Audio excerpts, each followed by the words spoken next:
Hello and thank you for joining me. I'm Gregory. Welcome. I have a question for you today as we go into this weekend. Before I ask you the question, I want to share two things that are super cool and interesting and just thought would be fun to share. First and foremost, this coming Monday at 9 p.m. Eastern, 6 Pacific, I will be back with One Crit Wonder as well as some other amazing people. We're going to have a little bit of a DM's discussion or what have you about world building and gameplay and DM tips and all that kind of stuff. So I can't wait. I think it's going to be an awesome conversation. Probably about an hour long or so. So please do check out One Crit Wonder. I've mentioned him as well before when I did his one shot, but I really just want to suggest that you dig into his content. He's a great guy, and I think you'll love it. And hey, please come check me out with them streaming Monday, and then, of course, the VOD on his channel shortly thereafter. Now, also, the other thing I want to talk about, this is spoilery, so if you haven't watched yesterday's Critical Role yet, this week's Critical Role, please just fast forward like 20 seconds. I'm going to be real quick and I just don't want to kill it for you, but check this out. This is the mansion that Matt Mercer gave to the crew this week, and you can find it on DeviantArt. Look for The Red Epic, The Frozen Mansion. You can also find it on the tweet from Matthew Mercer, of course.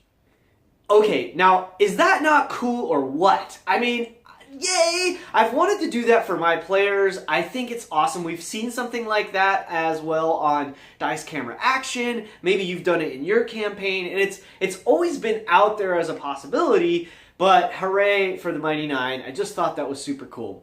So, enough with all that stuff. Well, actually, I should say, that actually sort of leads me into my question, you know.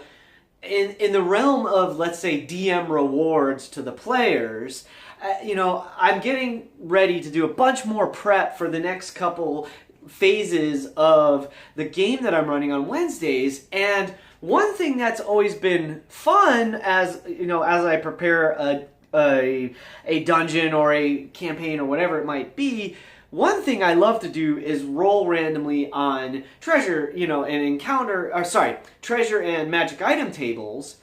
And I've always struggled with this question. Is magic for sale?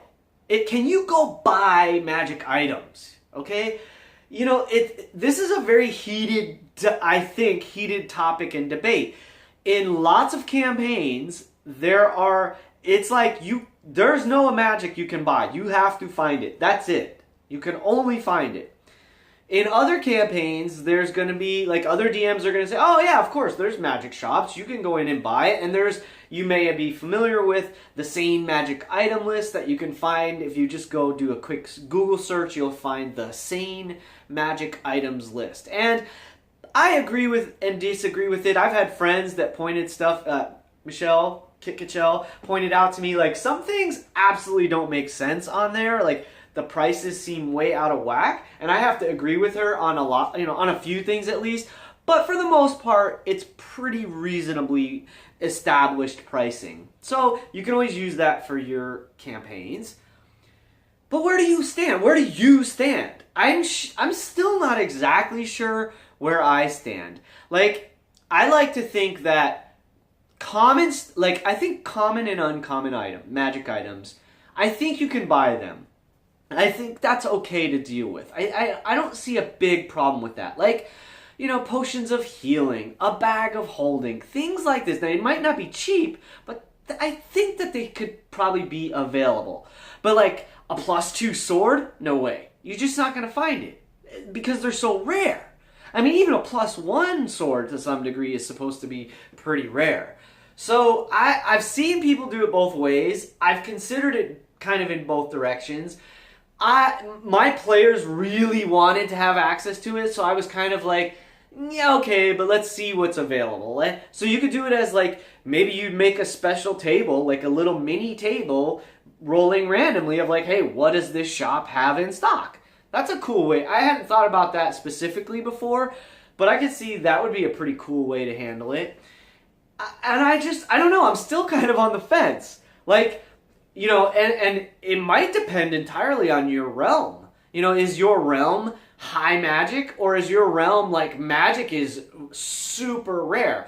Like, if you're a wizard, you're like one in a million. You know, like nobody knows wizards. Like, if you can cast, if you're a sorcerer or spellcaster, people are like, oh my goodness. You know, I'm thinking of like almost like Dragonlance. If you've read the Dragonlance novels, at the very beginning in the story, like magic was really hard to come by. Like Raistlin nearly killed himself to get abilities in magic, and clerical magic was pretty much gone until Goldmoon came along and found the staff and was blessed by her deity. So there's two ends of the spectrum, which I guess is the way it's always going to be. I think that it's always going to be that way. There was like, some DMs are going to be like, yeah, absolutely you can buy magic. And others are going to be like, heck no, no way, you cannot buy magic.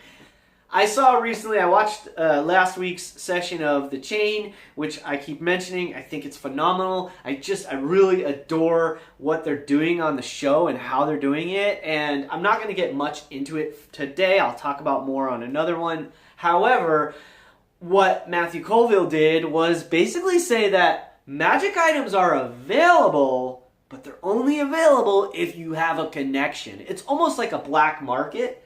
It's like you need to be able to reach you have to have a contact to get into this, what he calls a curator. You need to get, it's like, it would be like super high priced, like almost think of it like an auction or something. It's like you almost have to have like thousands of gold just to get into the auction and then bid on your items. Now that's not how he ran it. It wasn't an auction, but it has that kind of feel of like it's an invitation only kind of situation. I think that's a kind of cool way to handle it too. So I mean, there's three very simple ways. One is just flat out no. Two is like yes, of course, but only if you have connections. And three is like, yeah, you can buy stuff.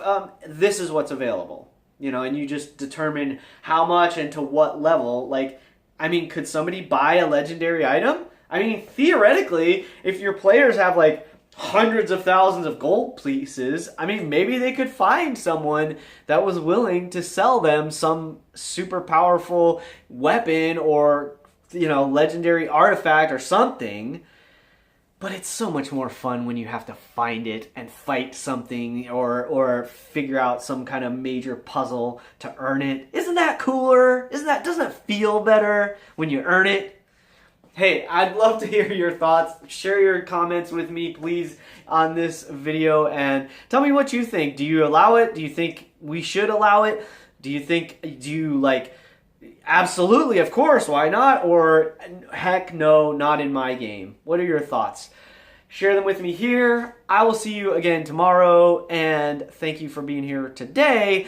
Check out the other videos, and remember, I can't wait to see you at a table someday. Keep rolling 20s until then, and it is your game. Play your way.